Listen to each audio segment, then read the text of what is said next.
What's going on, everybody? My name is Michael Anthony. Today we have an amazing review for you. We are comparing the Profoto B10 with the brand new challenger, the Godox AD300 or the Flashpoint Explorer 300 Pro. They have different names for the same light. Guys, these are both amazing tools. This is a brand new one, the Godox here, and I know this is a popular light. A lot of you guys have asked me to review it, and especially comparing it to the Profoto B10 as well to see how they stack up against each other. We obviously know with Profoto, there's going to be a massive price difference when you compare it with anything Godox or Flashpoint, but the question on everybody's mind is always, is that price difference worth it? Well, today I'm gonna lay out some specs. At the very end, I'll tell you guys what I think. Full disclosure, I am a Profoto user, Profoto Legend of Light, but I absolutely do believe that the Godox brand provides very good value to photographers, so this is an unbiased review. We are just comparing specs today, and at the end, I'll throw in a little bit of my opinion as well for you too, if you care to listen to it. If not, you can leave the video before that, but just make sure you give it a thumbs up and subscribe before you do that. Let's get into it. So we compared a couple of different things between these two lights. We compared the battery,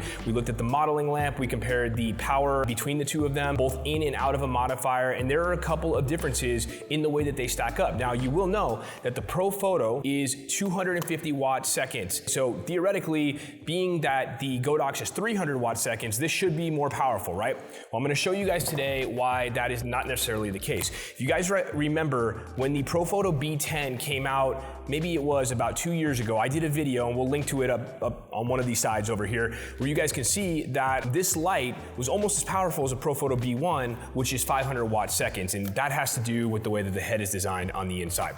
So getting into it, what we did is we set up a light meter, and we set up the light on a light stand. We made sure that we had the same distance between the light and the light meter, and we didn't move anything in between the tests. We set the light meter to ISO 100 and shutter speed 1/200th of a second, and we set both lights to full power. So the Profoto B10, when you made the power 10, it metered at f14 when you fired it directly into the flash meter. The Flashpoint, when you did the exact same test with the reflector on, measured at 12.7. Even though that this light right here is more watt seconds, it still is a little bit less powerful when you are firing it directly at your subject. Now, I know what a lot of you are gonna say, who does that? Who fires their light directly at their subjects? Well, it turns out I do. I do it quite a bit actually when we are out on location, but in reality, you're gonna be using these lights through a modifier. I get that, okay? So we actually tested that as well too. So we put both of these lights through a MagMod Magbox, and we came up with kind of a similar result. But here, before we get to that, we also metered this light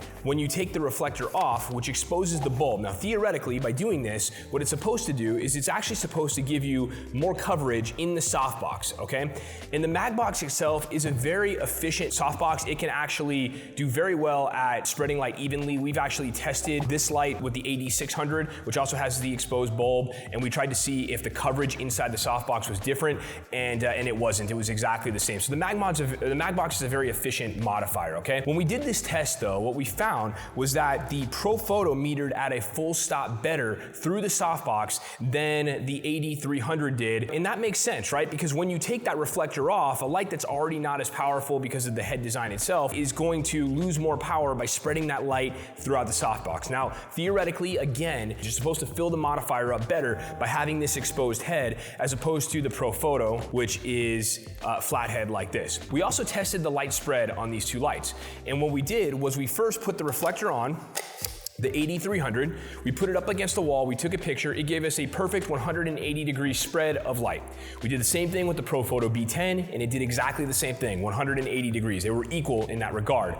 When you took the reflector off of this, the light now spread out behind the light itself, and that's why it's supposed to give you better efficiency in a modifier having an exposed head. That being said, though, for most location portrait photographers, I don't think that that is going to be as big of a deal as losing a stop of power from these lights, okay? The next thing that we tested was the modeling light. I wanted to make sure that the modeling light had consistent color. I know that the Profoto B10 modeling lamp is amazing, and by the way, guys, they call these modeling lamps, but they're actually more like continuous lights. You can use them for some basic video stuff, maybe like hair lights and rim lights. They're not really quite powerful enough to go through a softbox, but they are very effective when you're working wedding receptions and you want to shoot with constant light, or if you're maybe doing photo video and you don't want the video to have a lot of flashes in the shot, so you can use a constant light for that. But keep in mind, also, you're not going to be able to stop motion, so that's a whole another discussion. When we did this, both of these lights had very consistent color. They had the exact same power coming from the modeling lamp. So that's very good news for you Godox users,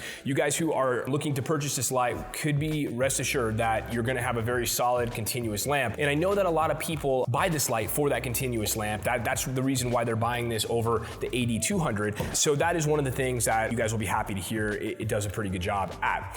That being said, if you do plan on using these lights for video, the modeling lamp on the AD300 is significantly louder. It's not the modeling lamp, it's the fan inside. It's significantly louder than the Profoto B10. And I'm gonna try to let you guys hear this. I don't know if you'll be able to because we're already gonna have to clean up some noise from outside, but we'll see real quick if we can do that. So let me put this up to my mic.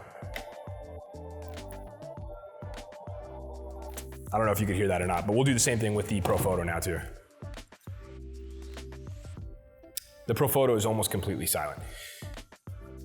So, that being said, if you're using these lights for video, if fan noise is a concern for you, that is just something to think about. But also Godox does make some very good lights for video. If that is the case, you guys can do that as well too. In fact, there are some new Godox lights that we are gonna test in a couple of weeks for video that might do the trick for you, right? Let's talk about build quality for a second. One of the things that I have always hit on Godox for was their build quality. Now, the build quality of the Pro Series line, the AD200 Pro, the AD400, 300, and 600 are all significantly better than their non-pro or what they used to do in the past, right? On this particular light, when you hold this light, you can feel that this is a pretty heavy light. It's not heavy in comparison to an AD400 or definitely an AD600, which is 9 pounds. It's heavy for the size because if you look at these two lights together, this is relatively smaller than this one, right? But they're about the exact same weight. Now that being said, this light is a little, in this one as well too, they're not the easiest lights to fit into a camera bag. So we carry a dedicated light bag with us on a wedding day in order to make sure that we're able to carry these lights around and still be able to get around. Now, when you're using the AD200 though, this is like a speed light, right? The way that it fits inside of your bag, it's super convenient in that regard, although it is a little bit bigger than the AD300. I'm sorry, I keep confusing my Godox lights here, but the AD300 and the AD200 are likely ones that you guys are gonna be comparing. Now that being said, let's just talk real quick about the power between these two lights for a second, right? Obviously 200 watt seconds, 300 watt seconds, this is gonna potentially give you more power, but the Fresnel head on the AD200, in my opinion, makes it a lot more versatile in terms of being able to capture different types of images. You can use this through the mag box using the adapter that comes with the mag box, or you can fire this directly at your subject. I mean, this light, photographers love it, and for good reason. It's a very unique light, and it really does get the job done. I mean, I know that a lot of people swear by this light. So that being said, if you're deciding between these two, the only differentiator, in my opinion, is really gonna come down to the modeling light. So if you're gonna use that modeling light a lot, this might be a good investment at 500 bucks. If you're not, I would stick with this right here. I don't really see a big difference between the two of these. It's just my personal opinion. Back to the matter at hand, comparing these two, let's talk about battery for a second. The battery in the Profoto B10 is exceptional. It always has been since the day that it was released. You can get up to 400 full power flashes. You're not gonna use it at full power most of the time, so you're getting a ton of flashes out of this battery. You can charge this battery in 90 minutes, which means that it is quick to get back up and going. The other benefit to this light, a big benefit, is that you can plug the charger into the battery when you're using it in flash, not in constant light mode, but when you're using this in flash, you can plug the charger into the battery and continue shooting, and it will charge and it will shoot at the same time. As far as I can see here, the Godox doesn't have that as an option because the battery doesn't have a cord. It's the same battery that goes inside the AD200. It's actually a little bit different. This battery is actually less milliamp hours than the one that goes inside the AD200 Pro. So just keep that in mind. You might be able to get more than the advertised 320 flashes out of this by putting the AD200 Pro battery inside of there. Not something we've tested, but theoretically it should work, right? You might get closer to the 400 that the Profoto does. So that being said, if you're just comparing these two stock right here, obviously the Profoto is going to win. 400 shots versus 320, and a quicker charge time is going to be beneficial. That being said, there is still the cost difference, right? So when I compare these two lights, guys, I want you to understand that you're not ever really comparing these two things direct to each other. Even though we're doing that because it's something you guys want to see, very few people are considering buying this over this. Some people maybe, and this is going to be a good video for them. But in reality, they are so different in price point that they're not really in the same ballpark. If you're a Profoto user like I am, this is an amazing light. In fact, in my opinion, guys, this is the best light that Profoto ever made. I even like it better than the B10 Plus because it's smaller and it gets the job done. But if you're a Godox Godox user and you have, say, the AD200 and you have an AD400 and you have an AD600, where does that leave this in your camera bag? Well, in my opinion, I've never really been a fan of the AD400. I've had it, I've tested it. I didn't really like the output that I got from it, and I also didn't like the footprint of it when you slap the Bowens mount on it, right? I feel like this is a lot smaller, it's a lot easier to carry around, and it really hits the important point home of having that modeling lamp built in, which is useful from time to time. So I like this over the AD400, and if you're considering dropping a light in your Godox line, that might be the one to do it. I would sell that and get one of these, because when you compare it with the Fresnel head on this, you've got plenty of power, right? You're gonna be fine. All that being said, guys, I know that Godox versus Profoto is a controversial subject in our industry. I want y'all to know that they are both really solid tools. So as it goes from my opinion, like always, if you're a Profoto user, if you're thinking of diving into the Profoto system, you're not gonna be disappointed with the B10, okay? But the Godox itself, if you're a Godox user, which I know many people who watch this channel are, this is a really solid product that they put out. You know, it's different, it's unique in that it does things in the Godox ecosystem that they haven't done before, like an integrated modeling light as well too. But let's get into the price of these two, because there are gonna be some of you guys who are comparing these two things, and we gotta talk about that, right? The Godox AD300 is a $500 price tag, okay? The Profoto is about a $1,600 or $1,700 price tag. That is a huge difference between the two of them. So those of you who are doing work professionally, you need that reliability. You need to make sure that your light is going to perform, and you want the best ease of use. Profoto is your way to go. But those of you who are maybe just starting with flash, maybe you're seasoned wedding photographers and you just want to save some money, right? The Godox is a good way to go in that case as well too. I think you can't go wrong with this light if that's what you want to do.